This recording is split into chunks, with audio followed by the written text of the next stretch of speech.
everyone. Hi everyone, welcome back on my YouTube channel. Today we are going to discuss a chapter that is Heron's Formula, chapter number 12 from NCERT. So this is chapter number 12, right? So in this chapter we are going to study about the area of a triangle. As you know it already that the area of triangle is half into base into height. So in the classes 7th or 8th you have studied if this height is aware about if you know this height and if you know this base, you can find the area of triangle is half into base into height provided the angle should be 90 degree, right? तो जब भी आपका angle 90 degree होता था तो आप ये formula लगा देते थे एरिया ऑफ ट्राइंगल, और इन केस अगर आपका एंगल 90 डिग्री नहीं है तो आप फॉर्मूला लगाओगे half into base into height. But यहाँ पर ये फॉर्मूला आप तब लगाओगे जब आप यहाँ पर एक परपेंडिकुलर ड्रॉ करोगे, मींस हाइट आप पता करोगे ट्राइंगल की बेस के साथ कितनी हाइट है. तो दोनों केसेस में आप एक ही फॉर्मूला लगाते हो. अगर तो आपको 90 का एंगल गिवन है तब भी आप यही लगाते हो, और अगर आपको 90 का एंगल गिवन नहीं है, सपोज ऐसी कोई ट्राइंगल है, तो आप यहाँ पर 90 डिग्री का एंगल ड्रॉ करके फिर आप एरिया को फाइंड कर सकते हो, राइट. बट अगर आपको यहाँ पर तीनों साइड्स पता हो किसी ट्राइंगल की, जैसे यहाँ पर तो बेस पता होना चाहिए और ये पता होना चाहिए, और इन केस अगर आपको किसी ट्राइंगल की तीनों साइड्स पता हो तो हम फिर एरिया कैसे निकालेंगे, उसके लिए हम स्टडी करेंगे Heron's formula, right. So now we have scalene triangle. Scalene triangle, which triangle it is when the sides are not equal, right. और हमें एंगल भी ना पता हो और हमें सिर्फ साइड्स के बारे में पता हो तो हम ऐसे ट्राइंगल को स्केलियन ट्राइंगल कहते हैं, और ऐसे ट्राइंगल का हम एरिया निकालेंगे हीरोन्स फॉर्मूले के साथ. तो हीरोन्स फॉर्मूला क्या है? Area of triangle equals to, आप किसी भी ट्राइंगल का एरिया निकाल सकते हो इस फॉर्मूले के साथ, is equal to square root of S into S minus A, S minus B, S minus C. A B C तो आपकी साइड्स होगी ट्राइंगल की, और इसमें एस क्या है, where S equals to a plus B plus C by two, जो कि एक्चुअल में हाफ ऑफ द पेरीमीटर है ट्राइंगल का, क्योंकि पेरीमीटर आप ऐसे निकालो ना ए बी सी, तो हाफ क्यों किया है? जब ये फॉर्मूला डिराइव किया गया तो आपको 4 साइडेड फिगर का डायगोनल लेकर उसको हाफ ऑफ कर लिया गया, तो वहाँ पर जो पेरीमीटर था उसके साथ आपका हाफ लग जाएगा. तो यहाँ पर हम इतना ज़्यादा डिस्कस नहीं करेंगे बिकॉज जो डेरिवेशन है फॉर्मूला की that is not in your syllabus. So you are to just learn this formula. The area of triangle is square root of s into s minus a, s minus b, s minus c, where s equals to a plus b plus c upon 2, where a, b, c are the sides of a triangle, right. तो ये जो A B है इसकी length ए है, B C की length B है और ए C की लेंथ सी है. सो let's have it's questions first of all. So student, let's do question number 4 of exercise 12.1. right, only this exercise in your syllabus, rest the part is not in your syllabus as per CBSE new syllabus. So question number 4 is find the area of triangle whose sides are 18 centimeter and 10 centimeter and its perimeter is 42 centimeter. So what does it mean? एक side आपको 18 दी है और दूसरी side आपको 10 centimetre दी है, और triangle का perimeter मतलब अगर हम ट्राइंगल को लेते हैं A B C, in triangle A B C perimeter of triangle is 42 centimeter. Perimeter को हम पी से डिनोट करते हैं, तो पेरीमीटर का मतलब है A B plus B C plus A C equals to 42 centimeter, right. तो ए बी की value 18, B C is 10, A C की वैल्यू हम यहाँ से फाइंड करेंगे, A C equals to 42 minus 28, 14 centimeter. तो हमें एक ट्राइंगल की तीनों साइड्स का पता चल गया है. अब हम हीरोन्स फॉर्मूला लगाकर क्या फाइंड करेंगे? Area of triangle. So let's have area of triangle. I am going to rub this. Please pause the video and note it down. Therefore students, AB 18, BC 10 and AC is 14. Now I am going to apply the Heron's formula. तो Heron's formula क्या है? Area of triangle equals to square root of S into S minus A, S minus B, S minus C, where S equals to A plus B plus C upon 2. तो अब हम S की value निकालते हैं, A plus B plus C upon 2. तो इसको हमने ले लिया A, this is B and this is C, right.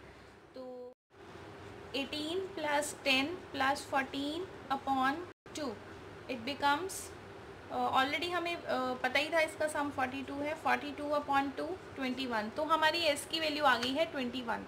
अब हम निकालेंगे एरिया।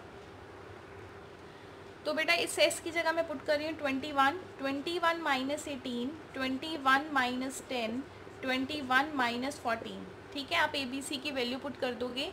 इसको हम ए ले लेते हैं, A equals to 18, B equals to 10 और सी इक्वल्स टू 14।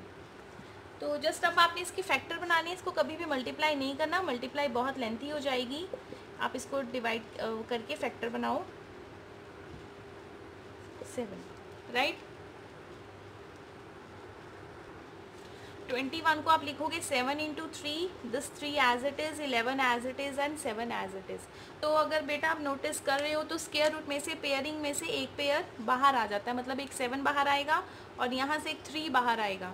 तो आप निकालोगे एक 7 को बाहर और एक 3 को बाहर निकालोगे, you will get 11 meter centimeter square. So your answer is 21√11 centimeter square.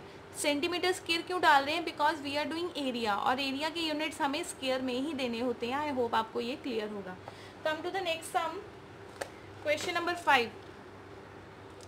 So students, in the next sum, question number 5, NCERT 12.1, the sides of triangle are in ratio 12, ratio 17, ratio 25 and its area is 540. Find area, its perimeter, sorry, its perimeter is 540 and find its area. तो ये भी बहुत simple सा सम है। सबसे पहले हम sides को अज्यूम करेंगे। Let the sides of triangle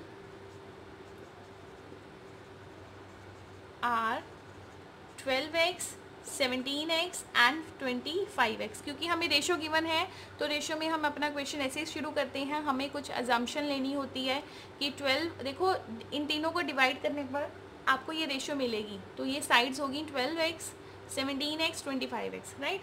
तो अब हमें पेरीमीटर दिया हुआ है, पेरीमीटर इज़ 540। तो पेरीमीटर का मतलब 12x plus 17x plus 25x equals to 540। सबको प्लस करोगे, x की वैल्यू फाइंड करोगे। After adding I am getting 54, then x equals to 10। तो हमें x 10 मिल गया।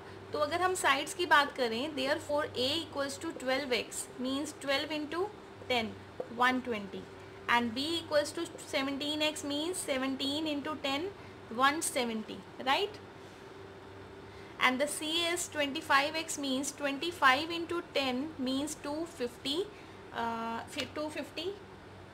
सेंटीमीटर। क्योंकि क्वेश्चन सेंटीमीटर में चल रहा है तो हम यहाँ पर सेंटीमीटर लिखेंगे। Please pause the video and note down everything told here. So students, your sides will be A equals to 120 centimeter, B equals to 170 centimeter and C equals to 250 centimeter। और अब हमें क्या फाइंड करना है? हमें find करना है S। तो S क्या होगा? A plus C by 2, A plus B plus C by 2।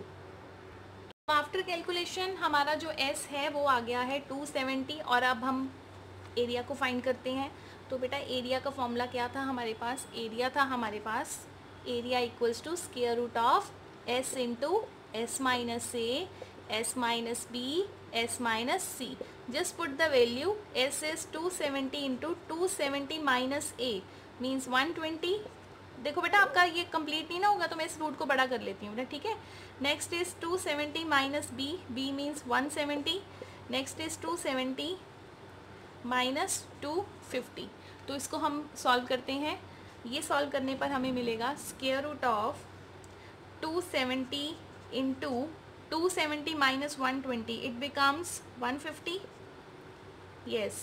Next is 270 minus 170, we have 100 and 50 minus करोगे तो आपको मिलेगा 20, ठीक है। तो अब देखो बेटा इसको सॉल्व कैसे करना है। सबसे पहले हम इसमें से 10 को बाहर निकालते हैं। देखो 27 इंटू 10, 15 इंटू 10, 100 को भी 10 इंटू 10 लिख लो और 20 को लिखो 2 इंटू 10। 10 की पेयरिंग करके इसको 10 को तो बाहर निकालें, फिर अपना क्वेश्चन आगे सॉल्व करेंगे। तो देखो बेटा एक तो ये पेयर बन गया 10 और ये 10, एक पेयर ये बना। दूसरा पेयर आपका ये सामने ही है 10 10, और एक बच जाएगा, उसको हम एज इट इज़ रख लेंगे। तो यहाँ से एक पेयर में से एक 10 बाहर आएगा और दूसरा भी 10 बाहर आएगा। हमारे पास जो रूट में बचेगा वो बचेगा 27 इंटू 15 इंटू 2 इंटू 10, राइट। अब फिर इसके फैक्टर करते हैं। 27 के हम फैक्टर बनाते हैं। 27 के फैक्टर क्या बनेंगे? 3 इंटू 3 इंटू 3, और 15 के 3 इंटू 5, और इस 10 के लिखेंगे हम 5 इंटू 2, और ये वाला 2 एज इट इज़। मैंने पहले ही सारा पेयरिंग में लिख दिया है, तो अब देख लो। ये आपका एक पेयर बनेगा, ये दूसरा पेयर, और ये तीसरा पेयर, और ये चौथा पेयर। ठीक है, सब कुछ पेयरिंग में हमारा बन चुका है। तो उस पर सब बाहर निकालते हैं। 100 इंटू 3 इंटू 3 इंटू 5 इंटू 2। ठीक है, तो 100 इंटू, दोबारा से लिख देती हूँ मैं, if it is not clear to you. 100 into 3 into 3 into 5 into 2, 100 into 9 और 10, 90। तो आपका आंसर आएगा 9000 centimeter square. So students, area of triangle is 9000 centimeter square. Now students, let's do question number 6. An isosceles triangle has perimeter 30 centimeter and each of its equal sides is 12. मतलब ये जो equal sides होती हैं isosceles triangle की, दो equal sides होती हैं ना, तो उन दोनों sides जो आपको दी हुई हैं वो है 12 सेंटीमीटर। हमें एरिया को फाइंड करना है। अगेन हम क्वेश्चन को ऐसे ही करेंगे, ABC। तो आप लिखोगे solution is let AB equals to 12 centimeter, AC equals to 12 centimeter and BC equals to, इसको x मान लो, इक्वल्स टू x सेंटीमीटर। तो अब आपको पेरीमीटर दिया हुआ है 30 centimeter. So perimeter is sum of all sides AB plus AC plus BC। It means 12 plus x, और perimeter is 30 minus 24 equals to x। Therefore BC equals to 6 centimetre. तो यहाँ से आपको BC पता चल गया। अब हम फाइंड करेंगे, हम क्या फाइंड करेंगे? S। तो S क्या होगा? S means AB plus BC plus AC upon 2। ठीक है, तो AB कितना था आपका 12, BC is 6 and AC is 12 upon 2। It means 30 upon 2। तो S की वैल्यू आपकी आ गई 15। S equals to 15 centimeter. तो अब हम एरिया को फाइंड करते हैं जल्दी से। तो बेटा एरिया के लिए सबसे पहले हम स्टेटमेंट को लिख लेते हैं। A को हम 12 लेते हैं, AB को हमने लिया A 12, AC को हम ले रहे हैं B 12, एंड BC X जो थी वो हमने फाइंड की है 6, राइट। सेंटीमीटर आप यूनिट्स डाल लो साथ में। तो अब एरिया क्या होगा? Area of triangle is square root of S into S minus A, S minus B and S minus C। और हमारा जो S था वो कितना आया था? 15, राइट। तो अब बस हमें पुट करना है 15 into 15 minus 12, 15 minus 12 and 15 minus 6। What will you get? 15 into 15 minus 12 means 3 और 6 करोगे माइनस तो आपको मिलेगा 9। ठीक है, तो अब इसके फैक्टर बनाओ। मल्टीप्लाई कभी भी नहीं करना, राइट, क्योंकि मल्टीप्लाई करके फिर स्क्वायर रूट निकालना पड़ेगा, लेंथी हो जाएगा। 15 को लिखो 5 into 3, 3 into 3 as it is. फिर 9 को भी आप 3 इंटू 3 ही लिखोगे। अब पेयरिंग में देख लो क्या क्या बाहर आ रहा है। यहाँ से 3 और 3 ही बाहर आ रहा है, मतलब आपको 9 मिलेगा। 9 root 15 centimeter square is your answer. So students, question number 1, 2 and 3 you are to try it yourself. Thank you. Till then, revise your work. Stay healthy, stay at home. Thank you.